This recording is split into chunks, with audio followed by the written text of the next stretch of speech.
თანახმა ხარც თუ არა აღსდგეს საქართველოს სახელმწიფოებრივი დამოუკიდებლობა 1918 წლის 26 მაისის დამოუკიდებლობის აქტის საფუძველზე.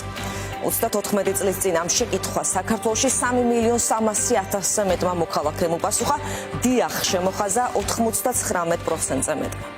საერთო სახალხო რეფერენდუმის საფუძველზე უზენაესმა საბჭომ ზვიად გამსახურდიას ხელმძღვანელობით მაშინ დამოუკიდებლობის აქტი მიიღო. რეფერენდუმიდან 9 დღეში 9 აპრილს უსმენთ ისტორიული სიტყვა. აღსრულდა ნება ქართველი ერისა, გაუმარჯოს დამოუკიდებელ საქართველოს. 9 აპრილის წამებულთა სულები დაგვრცქერიან ჩვენ და ხარობენ ზეციურ ნათელში, რამე თუ აღსრულდა ნება მათი, აღსრულდა ნება ქართველი ერისა, გაუმარჯოს დამოუკიდებელ საქართველოს. არავდეს მერტი.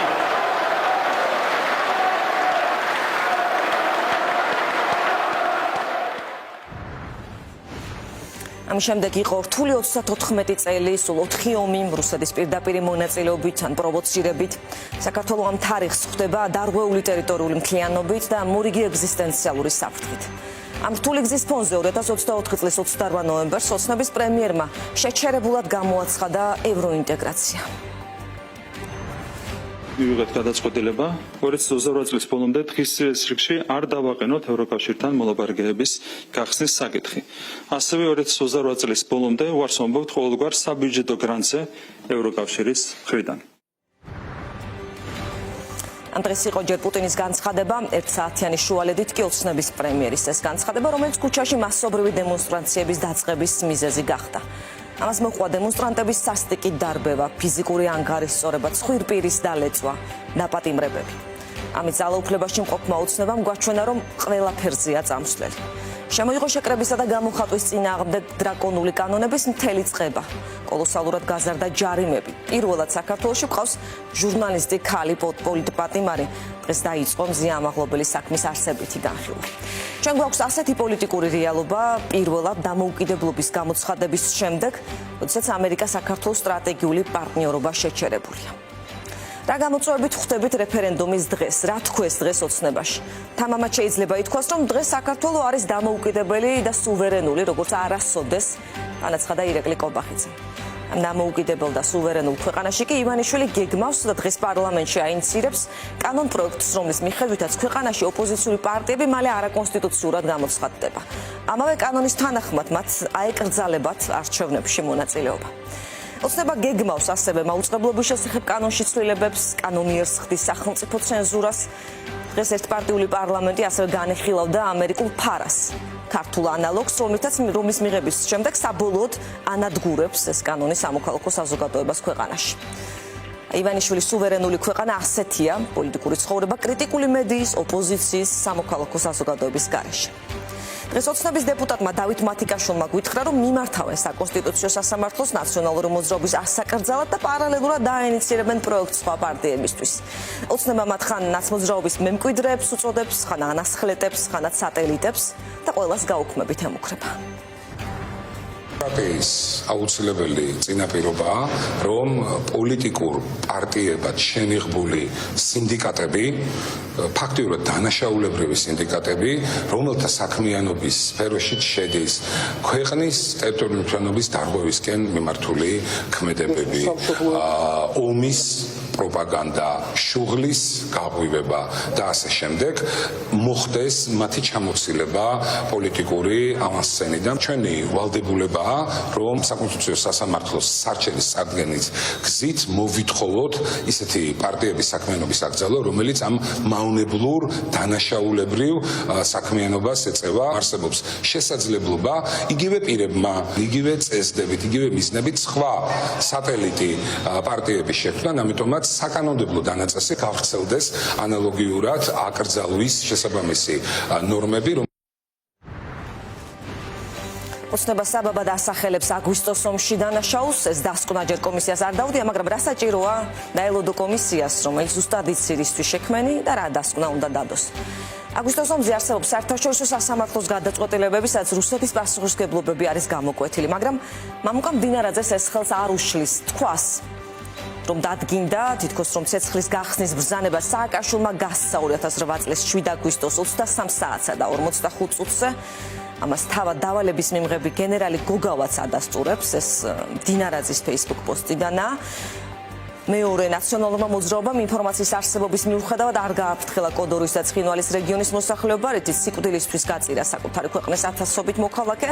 დინარაძე ასევე წერს, რომ ომიდან 2 თვის თავზე მხარი დაუჭირა ევროსაბჭოს საპარლამენტო ასამბლეის რეზოლუციას, რომლითაც აღიარეს ომის დაწყება, ქართულ სამხედროებს დააბრალეს ომის დანაშაულის შესაბამისად. ის ადამიანები, რომლებიც დღეს ანწუხელიძის სახელს ეფარებიან, არიან ანწუხელიძისა და სხვა გმირი სამხედროებისთვის ომის დანაშაულის დაბრალების მხარდამჭერები, რუსების სასარგებლოდ. ასე დაწერა 29 მარტს მამუკამ დინარაძემ. აი ამ პოსტს აქვს 3200 კომენტარი, მოღალატე, მონა, ძირითადად ეს ორი სიტყვა ფიგურირებს გამოხმაურებებში. მოლოდნელი სულაც არ იყო დინარაძის ეს განცხადებები, ამისთვის ოცნება ემზადებოდა და ეს არც დაუმალავს. ბოლო კვირების განმავლობაში ბევრი ისეთი ეპიზოდი იყო, რომელიც არაღიარების პოლიტიკას მიზანში იღებს და ანადგურებს ეროვნულ ინტერესებს.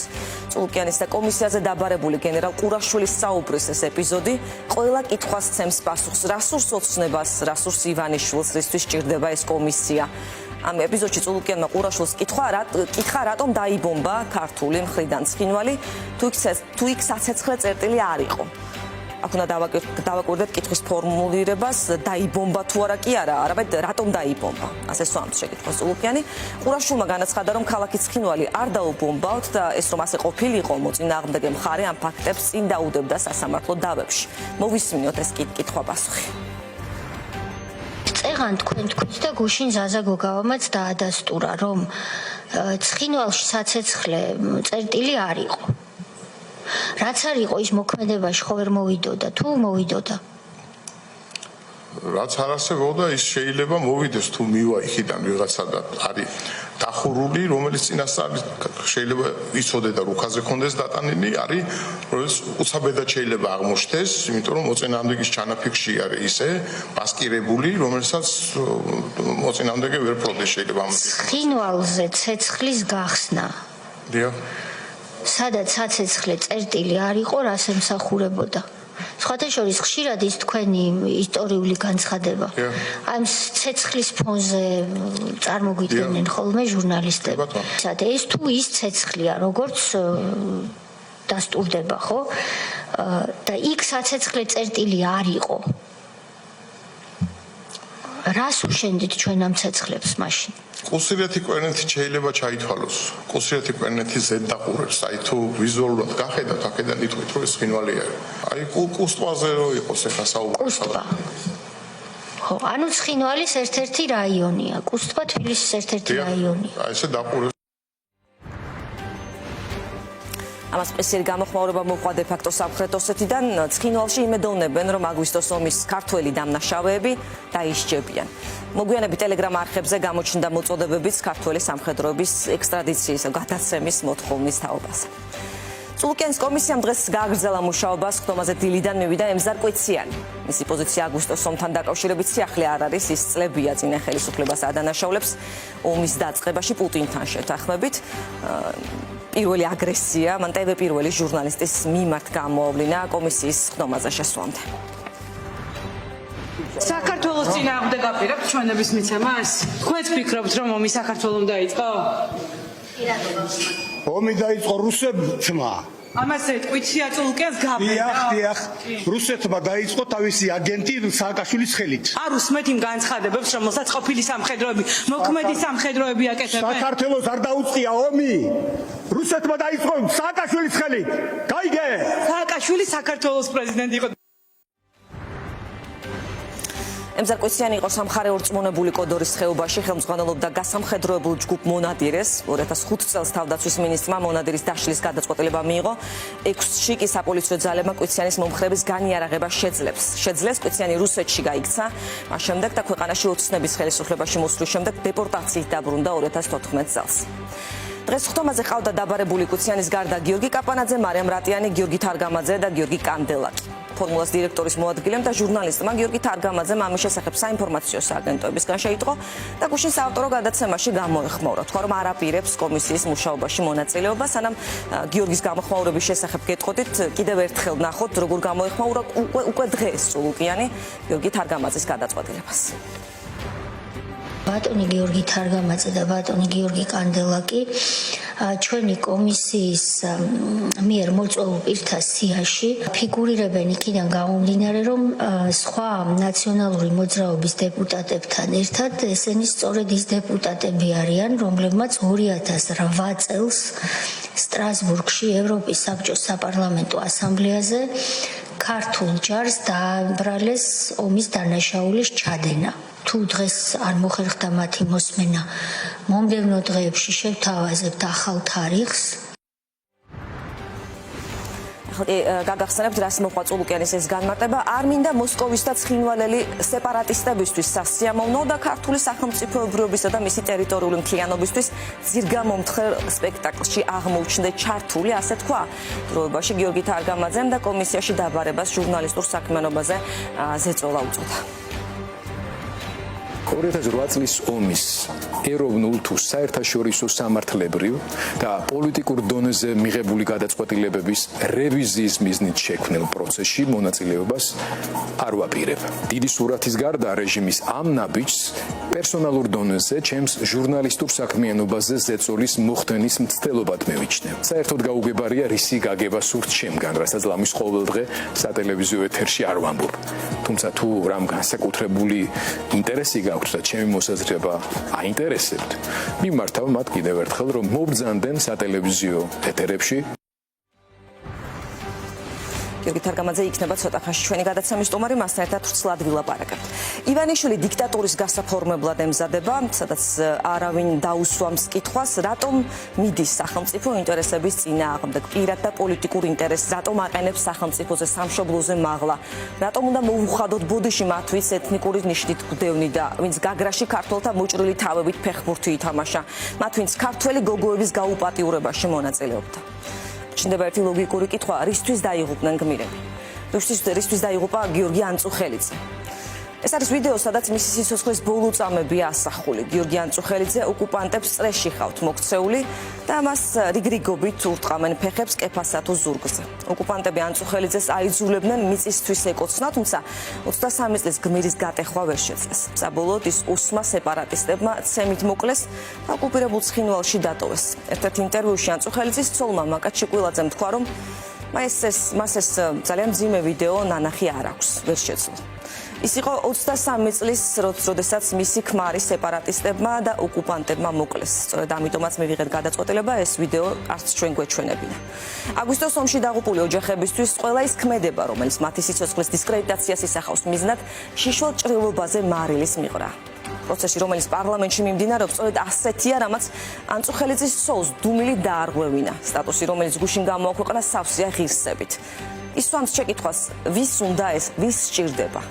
ამ კითხვებს პასუხებს სცემს როგორც მოქალაქეც და ამბობს, რომ პასუხისმგებლია საზოგადოებებში შიდა პოლიტიკასა და ეროვნულ ინტერესებს მიჯნავენ ხოლმე. სამხედრო თემებზე და შეცდომებზე კი დახურულ კარს მიღმა მსჯელობენ, გამოცდილებას იღებენ და საქმით ასწორებენ. ვინც ამ პოსტს წაიკითხავს, საკუთარ მოსაზრებას იტყვის, თუ გაიფიქრებს, მათ მინდა ვუთხრა პატივისცემით, გულწრფელად, ყოველი კამათისას, რომელიც 2008 წელს ეხება, ყოველი გამონათქვამისას, რომელიც გიორგის ეძღვნება. მე არ ვარ მხოლოდ მეუღლე, დედა, ოჯახის წევრი. ჩემგან ადამიანები კითხვებით ზოგჯერ შეუკითხავად ელოდებიან პოზიციას, აზრს. ხშირად ეს დამატებით პასუხისმგებლობას მძენს, კიდევ უფრო მეც ვიდრე მაქვს მიზეზთა გამო. ბევრჯერ მithქვამს და რამდენჯერაც საჭირო იქნება სულ გავიმეორებ სიცოცხლის ბოლომდე. ომი რუსეთმა დაიწყო, რუსეთი სხვა წლებშიც გვეომებოდა. მტერი რუსეთია, რომელიც ხშირად იყენებს სეპარატისტებს, შიდამტრებს. ყველა კამათი, რაც ჩვენ შორის ჩადგება, ომის თემაზე მტრის წისქვილზე ასხამს ხალხს. საშუალებას აძლევს მათ კვლავ მოგვაყენონ შეურაცხყოფა, თავიანთი განცხადებებით. დაგვადანაშაულონ საკუთარი ბრალი, შემოგვიტრიალონ ბოდიშები მოითხოვონ. საბოლოოდ კი ამ ყველაფერმა შესაძლოა წარმოშვას ჩვენი გმირების თავდადებისადმი გარკვეული კითხვის ნიშნების საფრთხე. 2008 წლის აგვისტოს ომის დროს დაიღუპა საქართველოს 228 მშვიდობიანი მოქალაქე და 14 პოლიციელი. დაღუპულად მიიჩნევა 169 სამხედრო. ომის დროს დაიჭრა 1747 ადამიანი. საკუთარი სახლი დატოვა თითქმის 150,000-მა პირმა, მათგან დღემდე დევნილობაში რჩება 30,000-მდე ადამიანი. განსაკუთრებით საგანგაშოა რეჟიმის მხრიდან 2008 წლის ომის პოლიტიზირების მცდელობა. ქართული ოცნების მისწრაფება გადაწეროს ჩვენი უახლესი ისტორია. რუსეთ საქართველოს ომში საქართველო წარმოაჩინოს დამნაშავედ. ამურაურად გაჩუმდეს რუსეთის პასუხისმგებლობაზე მხოლოდ და მხოლოდ კრემლის ინტერესებს ემსახურება და ჩვენი ისტორიის ამ მონაკვეთზე საფუძვლიანი მსჯელობისა და გააზრების შესაძლებლობასაც იგwართმევს. ეს პოლიტიკა გრძელვადიანად საფრთხეს უქმნის ქვეყნის ეროვნულ უსაფრთხოებას და წინააღმდეგობაში მოდის საერთაშორისო სასამართლოების გადაწყვეტილებებთან.